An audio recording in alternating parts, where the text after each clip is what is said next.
Okay, hi everybody. So today's video is going to be the review on episode 5 of Once Upon a Time, season 7.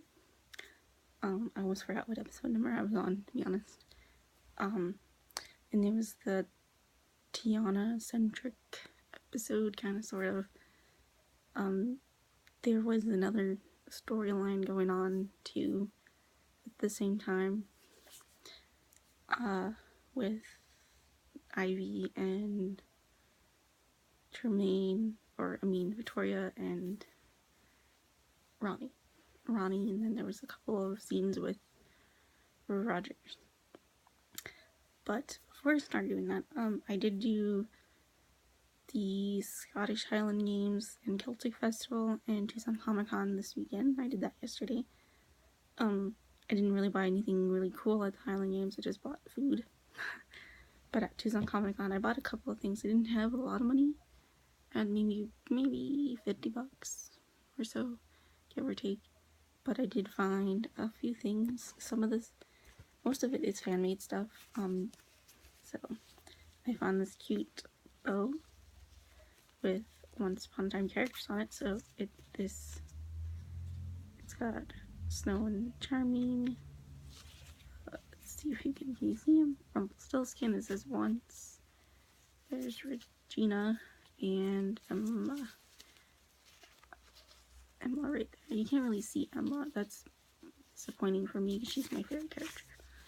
And it's got blue in the back and a clip like this, and then a little heart charm in the middle. So it's really nice and actually fits really well in your hair like this. So, and then I found these bookmarks, and here's the ones that are not related to Once Upon a Time, although a couple of these characters have appeared on Once Upon a Time, except for this one. I got the Star Wars one. This is Rey. I love how the person drew Rey. I think it looks really pretty. There's Rey. And then I got Rose Tyler from Doctor Who. And then, there he is, the 10th Doctor from Doctor Who. And then here is Jessica Rabbit. She has not a Disney character, but it hasn't appeared on once. However, these two Disney characters have. Elsa and Princess Jasmine. I love how they're drawn. And where's Jessica Rabbit? Here. I love how the person drew the character. They're really nice. And then I did get Once Upon a Time ones. I got Emma Swan. And then you can flip it over. And then I got Charming. Oops. And you flip it over and there's David. And you have Mary Margaret and Snow. And then Snow. So I got those. They had Rumple, Belle, Regina, and Henry. And those were the only other characters. But I got 3 of the ones I really wanted. I didn't get my top 5, so I was missing 2 and 3. I didn't get Hook, and I didn't get Selena, so, which sucks. I think she's gonna make more, hopefully. She had a lot of Doctor Who characters, so I'm hoping she makes more, but we'll see. I don't know if they sell a lot. And then last but not least, I got one pop, and I got the BAM exclusive Killian Jones. So it's Captain Hook, but with both hands. So before he's Captain Hook. And it came in a plastic case, which is cool. Not one of those really nice ones, but yeah. So now I don't have these 2 at all. And I don't have the other Regina, or the exclusive Reginas, or the exclusive Rumple. Those are the only ones I don't have. But I want to get these 2, Emma and Hook, in a box, or at least Hook in a better box, because I got a messed up box, and Emma in a better box too. But I really like him. He's cool. I want nice boxes because I get mine signed by the actors when I go to Comic-Con. I've only gotten 3 signs so far. River Song, Rose Tyler, and K2SO by the actors. So Billie Piper, Alex Kingston, and Alan Tudyk. Those are the actors. So I think it'd be great if Colin O'Donoghue can sign all 3 of his pops, and Jennifer Morrison, and so on and so forth. Speaking of, let's go on to the review. I'm gonna do this pretty fast because there's not much to talk about this episode. I'm gonna focus more on Tiana, so I'm gonna go ahead and do the Ivy and Ronnie stuff. That I kind of wish the episode focused just on Tiana, since she's one of the new characters, instead of trying to put in all the other characters. It was really hard to, focus on Tiana while also focusing on these other people. The witch still doesn't have a name. I don't know who she is. My guess is she's either Mother Gothel or the Wicked Witch of the East, possibly. Because I think she's gonna come in the Zelena episode that's coming up in a few weeks. Is it episode 10, I think? She still doesn't have a name. I kind of wish they just tell us who she is now, because, the mystery is not a mystery anymore. It's kind of becoming just a little bit annoying.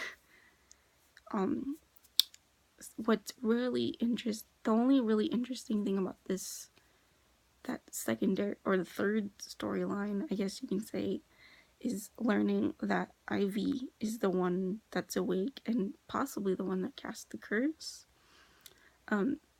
Other than that, like, the couple of things with Victoria were boring. I think, obviously Ronnie's original instincts were correct, so that kind of applied to Ivy, since that was their main focus, was on Ivy. Because she said Henry shouldn't trust Ivy, and she's right. And then the stuff with Hook, I mean, it felt very out of place, and also Rumpelstiltskin wasn't even in this episode at all, which was weird, and very shocking, because I'm pretty confident, I'm about 99% sure that this is Robert Carlyle's last season, if they do get a season 8.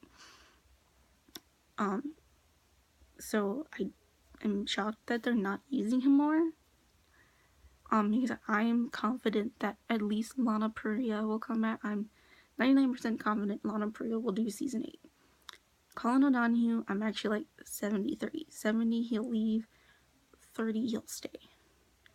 Because I think Colin kind of wants to do more, movies and stuff now, I think. Because he's been talking about how he's done a couple movies, but it's hard to balance doing once in the movies and family life. So I think he wants to move on professionally too at some point. I'm not 100% sure. That's kind of what I'm getting from the interviews that I've seen of him. So, but it is odd that Robert Carlyle is not being used at all and wasn't even in this episode. But the hook scenes were very out of place, or at least like with the 2-3 that he was in. It was like, I felt like those should have been given to Tiana instead. But yeah, those were, I think all that stuff should have been its own episode, or in the Ronnie or Ivy centric episodes, or the Hook centric episode, or like another Hook episode. Because the one that we had should have been an all Emma episode, to be honest. I still liked it, but it wasn't perfect. And then, okay, I guess I'm gonna move on to Tiana. So that's all I have to say about that. Victoria didn't do much in that episode, to be honest. So, no Alice in this episode, which is to be expected, because she's just a guest starring type of role, and not one of the leads. So let's talk about Tiana. Let's do her backstory first. So the stuff in the Enchanted Forest. I didn't like it. I like Tiana in the movie The Princess and the Frog. The Disney version of her because she's so fantastic. I think why mess with, in my opinion, perfection. Sorry, I need to put those down. They're distracting me. Tiana was great in that movie. Like, she was a wonderful character. I love her ambition to own a restaurant, her, hard-working attitude that she had. She worked 3 jobs. She's the only Disney princess that has actually done work. And I'm just upset that they made her into a kind of a selfish, she cared more about the things she was missing, like that they were selling her stuff, and that she needed a prince. I was like, that's not Tiana. I didn't like that change. They could have done the 1920s, because they did for Cruella in season 4. They did that with Cruella. They had like a 1920s realm. Like, why couldn't they go back there and had Tiana from there? Like, they can still have it in the 1920s. I'm just saying, but I didn't like that change to her character and her story. I like the way it was in the Disney movie. I mean, they didn't change Anna and Elsa's backstories or Merida's, so why change Tiana's? Like, I don't understand. I mean, I know you can argue with the Frozen ones that it was a marketing type of thing or whatever, but I mean, I like the Frozen arc. It's one of my favorites. But still, they didn't change their whole storyline.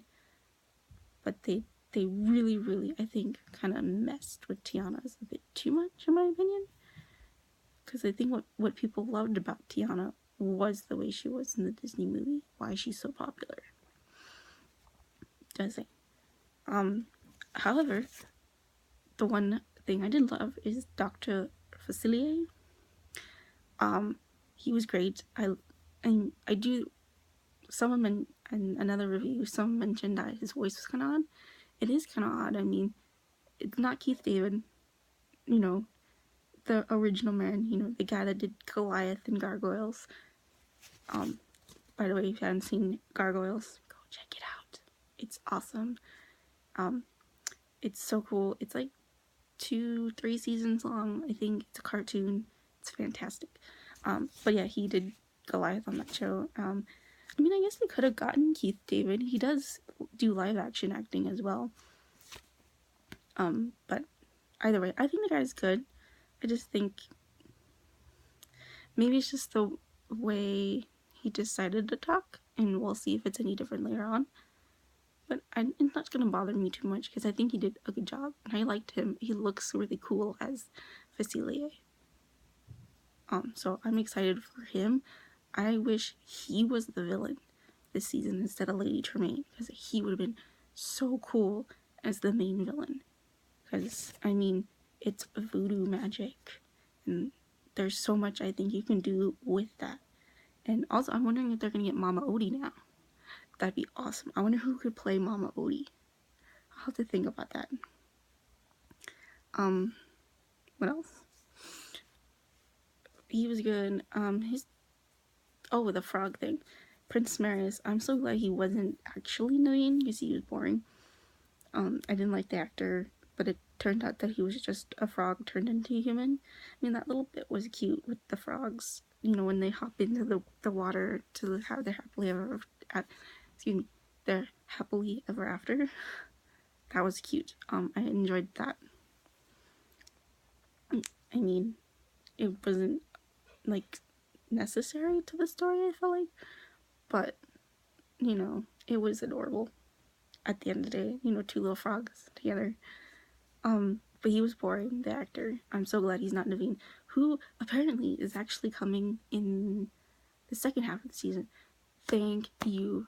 Finally, they're not. I mean, I'm so glad they're bringing Naveen in. They need Naveen. Like, I feel like you can't do Princess and the Frog, like the character of Tiana, without Naveen, because I think he's, their relationship is really wonderful, and I felt it was very well developed in the movie. I really like how, he learned from Tiana and she learned from him, and you know, yeah, Tiana didn't change a lot. Neither, you know, he changed, I think he had the most growth compared to Tiana. But yeah, but I love that Naveen's coming. I'm so excited. And then the present date, so that's all the past stuff, right? And then Tiana learns that she needs to fight her own battles, which is okay, I guess. I mean, Tiana's not really that kick-butt princess, though. That's not who Tiana is, and I'm still not really liking the changes to Tiana. I think Tiana was great as she was in the movie The Princess and the Frog. What else? Okay, so, but Sabine, I feel like, is more Tiana than Tiana is. Does that make sense? Because Sabine wants to own a restaurant, and Sabine, you know, has the hard-working drive that Tiana did. And I'm like, why is that not in her story? Like, that's something that I feel like should be in Tiana herself, not in her cursed form, which is so sad and bums me out so much. But I love, at least we have a little bit of that in her cursed form. And at least, I loved, you know, that she wanted to do a food truck that fits so much, you know, it's a modernized version of, you know, food trucks are the new thing to do instead of having a restaurant. So I love that that's what Tiana wants. It fits perfectly in her character from the movie. And I love that, you know. Oh, I didn't like the Jacinda stuff still. She's still, I just don't like her. She didn't grow on me at all. It's been 5 episodes and I still care very, very little for Cinderella / Jacinda. And I didn't like that, you know, Jacinda pretty much kicked out her best friend. You know, it's like, it sounds like she practically helped raise Lucy with Jacinda. You know, I mean, Lucy calls her Aunt Sabine. The fact that you kicked her out or were so mad at her it was very shocking. Or, you know, not shocking, that's not the right word. Was surprising, I think, more. Like, why would you do that? I mean, I know you were mad about the fire, but it was an accident and those things happen. But yeah, I like that they ended up getting back together and becoming friends again and working it out and getting a food truck. That's great. So I'm glad that it ended, you know, in a happy way, the episode for Sabine. I think it's great that she got the food truck. And it fits very much into Tiana's story in the movie where they end up getting the restaurant like she always wanted. So that's so cool. Love that. And then, of course, let's see, I'm trying to think. That's really it. Jacinda wasn't in, no, not Jacinda, Henry wasn't in the episode much. Kind of like Hook. I think Henry was in like one scene, wasn't he? Interesting. But yeah, it was an okay episode. There was a lot of things I didn't care for. There's 3 different storylines going on. It's hard, not even 3, because you still had the stuff with Hook going on. So possibly 4 storylines. Hard to keep them all, you know, straight and trying to focus on one, but then you had to switch the focus to the other. I kind of wish it was just, you know, Tiana and Sabine. That's it. That's all you did. And then, you know, the changes to Tiana's storyline I didn't care for, but I did like the Sabine stuff in the modern day time. So I do think it's interesting with Ivy too. But I do hope they finally give that witch a name. So I guess we'll see next week. I don't know if I'm gonna watch the episode live on Friday. I might go see Thor Ragnarok. I haven't seen it yet. I don't know yet. But I will review the episode anyways. And that's about it. I'd give it a maybe a B minus. No, I can't give it a B minus. I'm gonna give it a C plus. C plus. Because I can't get down with how they changed Tiana. I love her so much. As she was in the Princess and the Frog movie. And I wish they kept her, you know, at least somewhat similar to that. But yeah, I give it a C plus. And I'll see you guys next week. Bye.